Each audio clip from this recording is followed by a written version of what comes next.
no match for it. Whoa. Oh, whoa. You're not going to shoot me, are you? If you do, I'll die. You know? If that's what it takes to shut you up, it bugs the crap out of me when someone talks more than I do. Don't act so rashly, my boy. I've got a doozy of a story for you. But if you snuff out my voice like that, I won't be able to tell it now, will I? Whew. Thought I was a goner for sure. Oops. You saw it too, didn't you? That huge tower jutting out of the ground. That thick shaft that causes women to shudder is actually a tunnel linking the demonic domain to the human world. And of course, your brother Virgil is the one who controls it by using your mommy's amulet. Amulet? He's headed to the control room in the basement. If you don't hop down there quick like a bunny, he'll open the gate to hell. Isn't that a scary thought? And you're telling me this because... Oops! I forgot to mention one teeny little item. That gizmo there is actually the key to move forward. But the tricky thing is, it sucks the souls of those who hold it. So I think you better hurry! But in return for your soul, it'll give you power. Marvelous, isn't it? Just let your young spirit drive you, and go for it!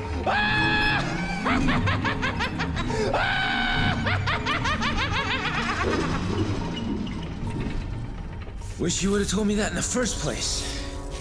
You big mouth moron.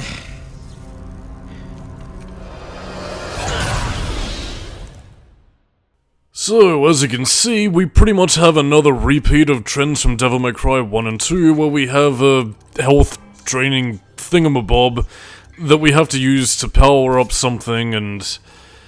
yeah, can you tell that, not too many new ideas here? I don't know, just saying, the best game of all time, everybody! Oh my god, Devil May Cry 3, dun dun dun dun dun dun dun dun dun. In any case, though, facetiousness aside, the one benefit that this thing does give us is that you do get at least infinite devil trigger, so there's that, I suppose. But yeah, since a lot of this is really just sort of padding until we get back to where we need to go with a few enemy stopgaps in between, I'm basically going to indulge in a bit of an old habit here, and yeah, pretty much skim all over this. So, editing chaos control, wait for it, activate.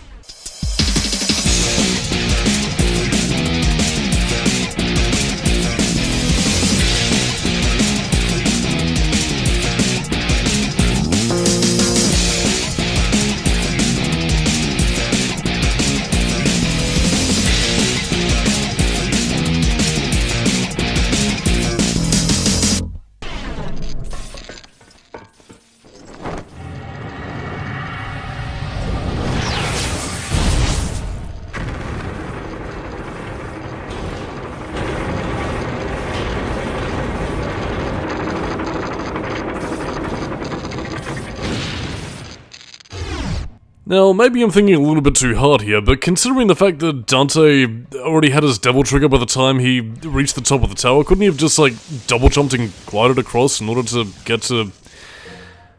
whatever. Level structure, who cares? Dante ain't got no brains! And, speaking of which, we now also have our second encounter with Jester. I guess because he just so happened to be in the neighborhood, and despite the fact that he was leading us to a place left to go, now he's also here to... I really don't fucking know. He wants us to go to a place, but now he's stopping us from getting to where we need to go. All these reasons and why, I don't know. Who fucking gives a shit? It's part of what I said at the beginning of the game. Devil May Cry 3 is a good game, provided you don't think about it, in a lot of aspects. Thankfully, its gameplay is good enough to save a lot of it, but not all of it. But in any case, though, to kind of quit my bitching and itching for the time being is, yeah, I mean, Jester does contain a few new attacks, as we'll soon start to be seeing by the time, you know, we pretty much finish off his little merry-go-round of energy orbs, whatever. So yeah, I mean, there is escalation in Jester's fights. It's just that he's honestly one of the few fights that really tends to get any degree of depth. Well, him and Virgil, really. Everybody else is just sort of like a one-time deal, and, again, I kind of mentioned this beforehand with Devil May Cry 1 in terms of the boss's personalities. Like, I mean, again, you got to get some development with them. Devil May Cry 3, though, they're either one-note jokes or they're just sort of fucking whatever, really. So, yeah, we have more bosses per capita, but not all of them are really any of that good. So, quite frankly, it's just sort of there, really. But, I mean, then again, that's not going to take away from the Jester fights, even if they were added specifically in the special edition. And this being the second edition, and if you couldn't already tell the secret identity of who the Jester is, the moon shall be a clue. And he shoots out a giant heart-shaped explosive. Why, I have no idea. By the way, you can actually destroy that moon and pretty much have Jester landing on his butt, falling on his butt. That's pretty much all she wrote, really. So, yeah, we'll attack this moon and... oh, it looks really sad. I feel sad for beating it up. Why must we destroy the clown? Or Jester? There's really much of a difference between the two. I believe one was used to entertain kings and such without reprisal of having an axe in their back, because of reasons. And the other of which is just there to entertain people by dropping their pants and slipping on banana peels, I guess. Whatever. Filler commentary until we destroy this man. Oops.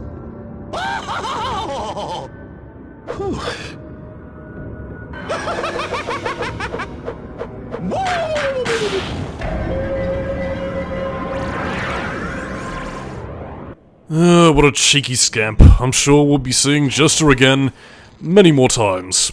Spoiler alert, we'll only be seeing him like once, maybe twice more. And that's pretty much the end of it. So, onwards to new adventure from one boss fight to another. We never even get a chance to breathe. But like in our last more devil trigger power for us, and that's pretty much the end of it. So, yeah, I mean, kind of in similar vein to previous... well, I'd say more Devil May Cry 1 than 2, because I mean, I'm pretty sure in 2 you don't get health upgrades from the menu. Or can you? I don't really remember. Fuck it. Anyway, yeah, you only get a set amount of Devil Trigger and a set amount of, you know, health upgrades. So, yeah, the rest of the blue orbs and purple orbs and orbs of a different nature, you have to find for yourself.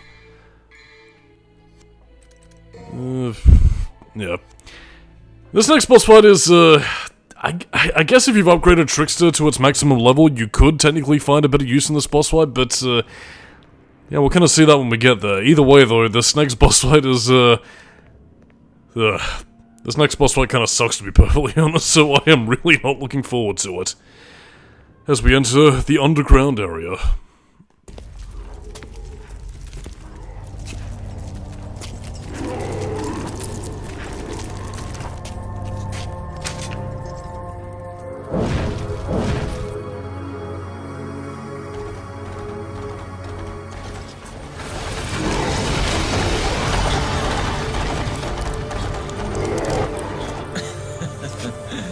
Talk about horsepower.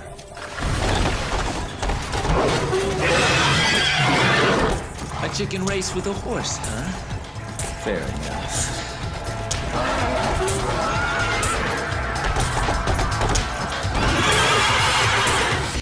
So, ladies and dudes, this is Geryon, a horse with time manipulation powers. Yes, you heard me correctly. No, don't worry, your drinks were not laced, your food was not spiced with some sort of hallucinogens. No, indeedy, this horse currently playing chicken with a Dante is a time manipulator. Not that you're really seeing it right now, because it's pretty much just sort of charging up and down the way, pretty much there to serve Dante. Whatever, really, but, yeah, basically, this thing's entire raison d'etre is pretty much just to charge Dante, then you knock him down, slash him down for a while on the ground, then he gets up, says fuck you, and then slows down time, runs you over again, rinse, repeat. Or is it?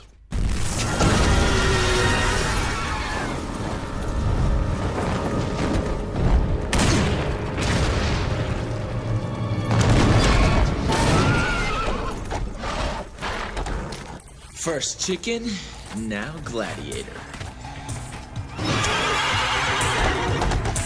This just keeps getting better and better. Too bad there's nobody here to enjoy the show! Good, I'm surprised. Either Ruben Langdon didn't see the movie, or I'm surprised he resisted the urge to reference "Are you not entertained?" But yeah, this is the reason and part of the boss fight which definitely gets my goat in terms of, well, the game returning to Devil May Cry 2's philosophy of bosses being fought at a distance. Now, you can technically, if you've upgraded Trickster to level 3, utilize the teleport jump, where again, if you pretty much, can't remember the button combination, but again, you can pretty much like teleport right in front of the enemy and slash them down. But, yeah, I don't necessarily know if it has the range in order to do that, but yeah, your main crux in terms of beating the boss fight here is to pretty much jump on the thing's, on the back of the thing's cart. It'll try and, you know, knock you off or whatever if you stay on there too long, so... Again, there are interesting dynamics to play, but my most, you know, my biggest bug to bear with this thing is really just the fact that it just sort of stays out of your range, is pretty much charging around, which is fair enough. The boss is trying to live, obviously.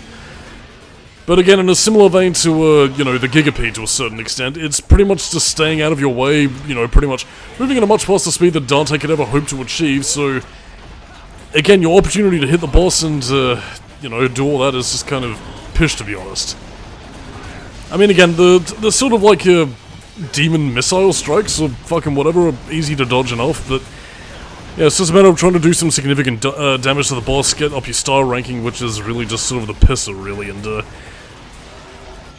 don't know, I am very conflicted. I mean, again, like, there are interesting enemy dynamics going on. It's doing enough to, you know, sort of fight off Dante and, you know, keep you on your toes. The biggest problem of which is just that, again, apart from being able to reach the boss, it's just not really... I don't know. It's more of an... Again, a lot of its attacks are more of an annoyance as opposed to, well... anything that's interesting, really. I mean, again, for like a vast majority of this, you're either going to be chasing it down, or you're just going to be trying to, you know, avoid the, you know, little time spheres that it launches out to, you know, sort of freeze you in place, and... Yeah, it's just sort of keeping you waiting, really. I mean, I guess you are dodging a little bit more, but...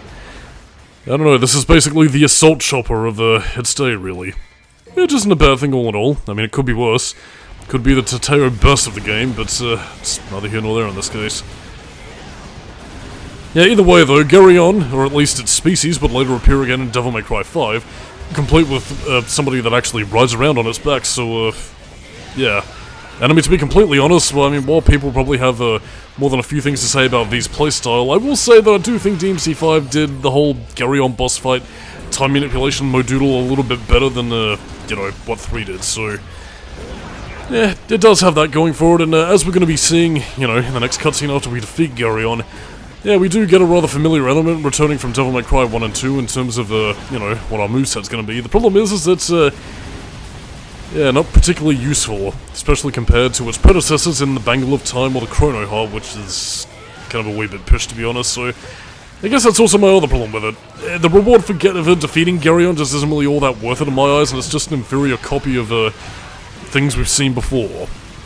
A lesson that could kind of be learned pretty much all throughout this part, to be perfectly honest, and out of vast majority of the game, really. Devil May Cry 3. It's refined in a lot of areas, but previous games have also done things a lot better than it. And yeah, one of its final ditch effort attacks is when it freezes you in places that it also has spears that pretty much skewer Dante like a kebab.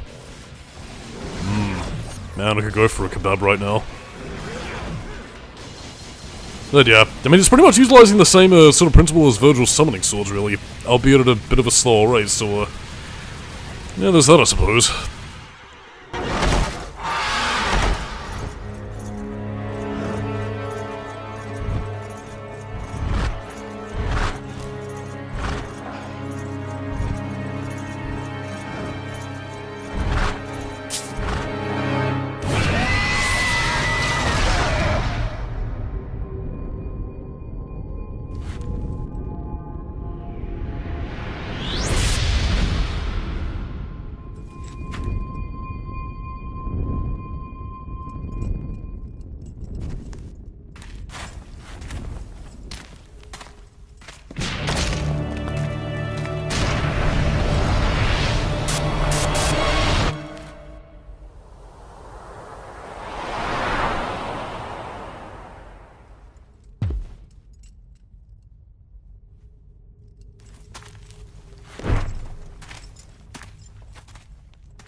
So yeah, this is pretty much Quicksilver. A replacement for the Bangle of Time and the Chrono Heart, which pretty much slows down time. And I believe similar in vein to, the Bangle of Time, it pretty much uses Devil Trigger energy, so that and the fact that it's pretty much its own dedicated style pretty much means no, because I'd much rather have, any of the other styles that we have in the game, as opposed to Quicksilver, which can't even be upgraded, doesn't really have anything interesting to its name, and I will say it is a bit of a disappointment that they didn't try and develop on some of these styles, later on. I mean, it's kind of saying something when, one of the later styles that we learned actually got development both in the DMC reboot and DMC 5. Quicksilver, on the other hand, is like, oh, well, it stops time. Whatever. That's kind of disappointing, really. I guess maybe potentially for Devil May Cry 6, they could do something with time manipulation powers, or something of that ilk, which could be pretty interesting. I mean, after all, even if it isn't specifically Dante that's the player using it, again, in a similar vein that you had V's Puppet Master gameplay, time manipulation and using it in combat could be pretty cool as like a time mage kind of thing. But I don't know, a little bit of positivity to the end part on what was otherwise mainly another whinge-fest from Solidus-Skully. So on that note, keep it new metal, and I'll see you next time for more Devil May Cry 3 action. As soon as Dante lumbers his way towards the door. Catch you next time.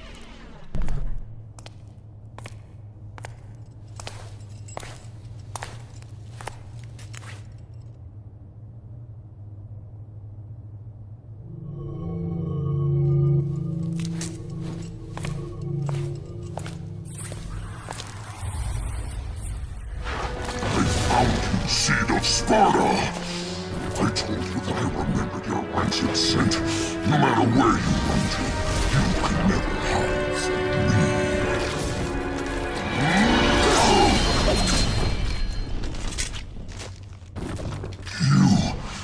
You're not the one I faced before. But this smell, there are two of them. That excellent Sparta had two sons!